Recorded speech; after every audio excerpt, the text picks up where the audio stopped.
Magandang gabi po, Sir Misteryo. Sana po mapakinggan ninyo ang kwento kong ito tungkol sa ate ko, si Ate Maris, at sa kung paano nagbago ang buhay niya dahil sa isang bagay na hanggang ngayon ay kinikilabutan pa rin akong isipin. Bata pa lang ako, alam ko nang marami sa amin sa probinsya ang naniniwala sa mga albularyo, dasalan at mga anting-anting. Pero kahit ganon, hindi ko akalaing mangyayari ito mismo sa pamilya namin. Noong 2014, may nanligaw kay Ate Maris, si Randy, isang construction worker na bagong lipat lang sa barangay namin. Tahimik lang siya sa umpisa, pero halatang may gusto kay ate. Ang problema, hindi siya gusto ni ate. Sabi ni ate noon, maginoon naman siya, pero may kung anong kakaiba sa tingin niya. Parang lagi akong minamasdan kahit malayo. Lumipas ang ilang linggo, nagsimulang magbago si ate. Madalas siyang tulala, parang wala sa sarili. Hindi na siya pumapasok sa trabaho at minsan, gigising na lang kami na umiiyak siya habang sinasabi, andito siya, nasa labas ng bintana. Hindi siya umaalis. Pero tuwing sisilip kami, wala namang tao. Minsan, nakita kong may mga itim na kandila at basag na garapon sa likod ng bahay. May papel pa na parang may pangalan ni ate at ni Randy. Pinagalitan ni tatay sa atin noon kasi baka raw nilalaro lang siya ng kung sino. Pero ilang araw matapos noon, mas lumala ang kalagayan niya. Sabi ng mga kapitbahay, baka raw may gayuma. Dinala namin siya sa simbahan.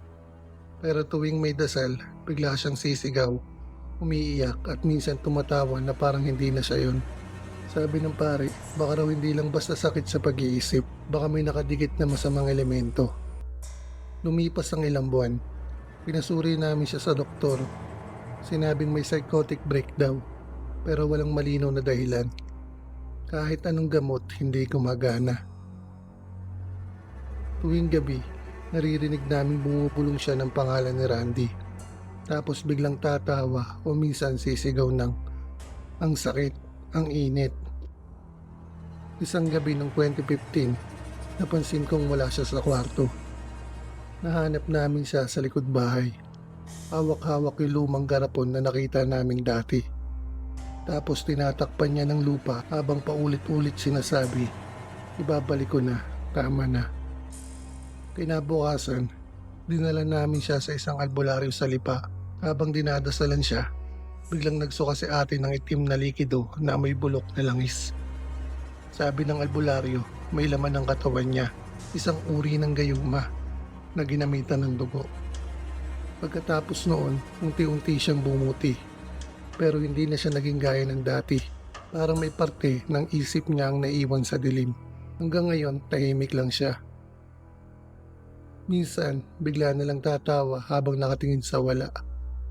Nang magtanong si tatay sa mga dating kakilala ni Randy, sabi nila lumipat daw ito ng bayan noong 2016. Pero may isa raw na nagsabi na nakulong si Randy sa kabilang probinsya dahil sa reklamo ng ibang babae. Parehong nasira ang isipan.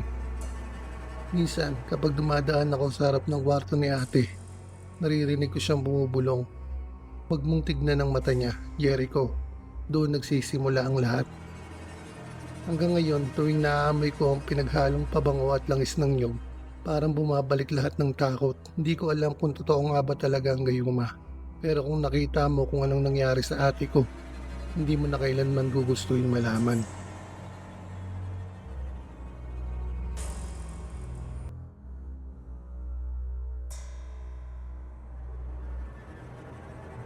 Gandang gabi po, Sir Misteryo.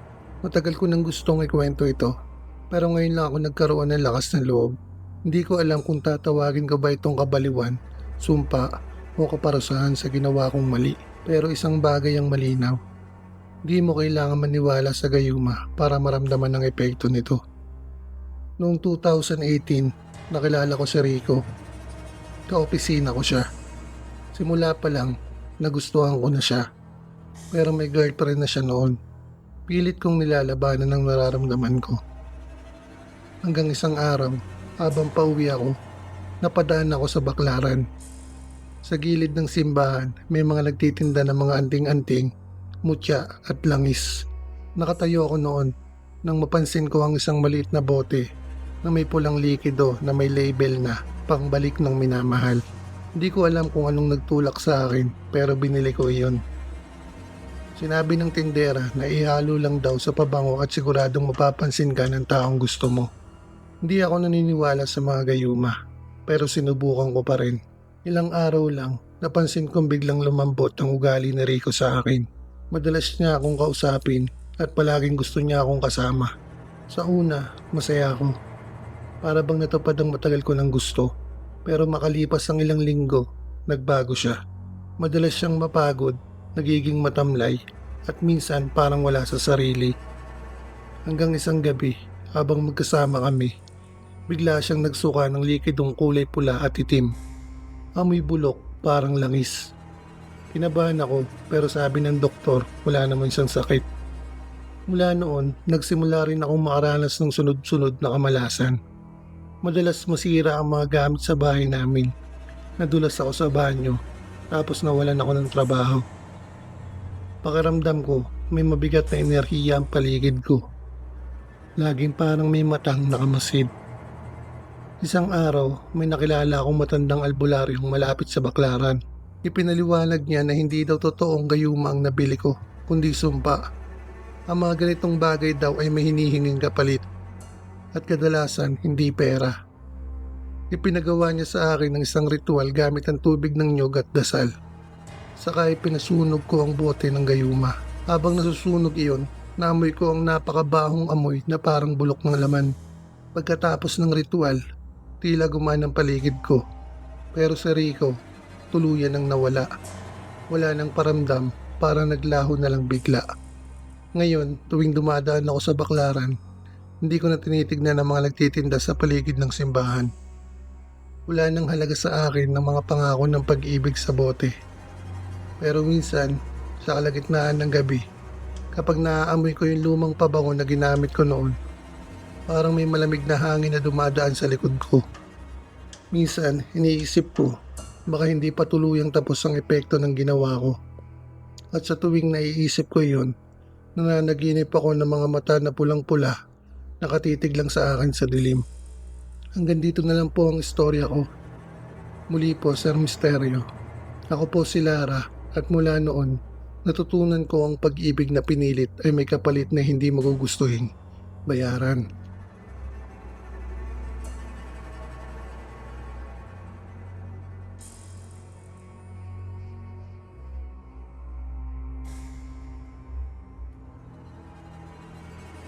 Magandang gabi po, Sir Misterio. At sa lahat ng mga nakikinig. Itago niyo na lang ako sa pangalang Danilo. Tawagin niyo na lang po akong Danny. Matagal ko na pong gustong ikwento ito. Hindi para ipagyabang, kundi para maging babala. Kasi minsan, yung akala mong biyaya, sumpa pala sa dulo. Lumaki ako sa pamilyang maraming alam sa mga lumang paraan. Mga orasyon, anting-anting at gayuma. Ang lolo ko noon, kilala sa lugar namin bilang albularyo. Madalas ko siyang makita sa likod bahay. May hawak na bote ng langis at nagdarasal ng wikang hindi ko maintindihan. Bata pa lang ako. Curious na ako sa mga ginagawa niya. Noong namatay siya noong 2008, naiwan sa akin ng isang kahon. Sa loob nun, may mga papel na may sulat Latin, lumang rosaryo at isang maliit na bote ng likido na kulay kahel. May nakasulat sa ilalim ng bote, pang-akit ng laman at loob. Hindi ko ito napansin noon, hanggang sa tumanda ako at naging malakas ang hilig ko sa babae. Noong 2016, sinubukan ko ang laman ng bote. Isang patak lang daw sa katawan at kung sino man ang unang makaamoy ng halimuyak nun, mahuhumaling sa'yo. Natawa lang ako, pero sinubukan ko. Sa una, parang biro lang. Pero napansin kong tuwing may nakakasalamuha akong babae, nagiging kakaiba ang tingin nila. Yung iba, biglang nagiging malambing. Yung iba naman, parang hindi makatingin ng diretso, pero halatang may gusto. Nagpatuloy iyon, hanggang sa dumating sa punto na halos araw-araw, iba-ibang babae ang lumalapit sa akin. Parang wala silang kontrol sa sarili nila. Sa una, ini-enjoy ko. Pakiramdam ko, ako ang pinakagwapo at maapil sa mundo. Pero unti-unti, nagsimula akong matakot. Isang babae na dati kong karelasyon, biglang nagpunta sa bahay namin. Umiiyak at galit. Pilit niyang gustong pumasok. Sinasabi niyang hindi daw siya matatahimik hanggat hindi kami nagkikita. Kinabukasan naman, isa pa sa mga babaeng nakarelasyon ko ang nagpadala ng litrato. May mga sugat ang braso niya sa litrato. Sinabing kung hindi ko siya kakausapin, kikitilin niya ang kanyang sariling buhay. Lalong lumala, parang sinasaniban ng kakaibang pagkahumaling ang mga babae sa paligid ko. May isa pang gabi habang pauwi ako, may babaeng nakatayo sa labas ng bahay ko. Wala ni isang nakakakilala sa amin. Naka-night gown lang, walang tsinelas. Nang tinanong ko kung sino siya, nakatingin lang siya sa akin at parang wala sa ulirat. Doon ako nagsimulang kabahan. Naalala ko yung sabi ng lolo ko dati, na ang gayuma ay hindi lang pang-akit kundi pinturi ng kasakiman. Isang gabi habang natutulog ako, nagising ako sa tunog ng basag na bintana. May babaeng nakapasok. Isa sa mga dati kong karelasyon. Hawak niya ang basag na bote ng beer at umiiyak habang sumisigaw ng pangalan ko. Buti na lang na isarado ko agad ang pinto at nakatakbo palabas. Sa mga mata niya, puro galit at pagkabaliw, parang wala na siya sa sarili niyang pagkatao. Kinabukasan, dinala ko yung bote sa simbahan. Hindi ako makatulog sa takot.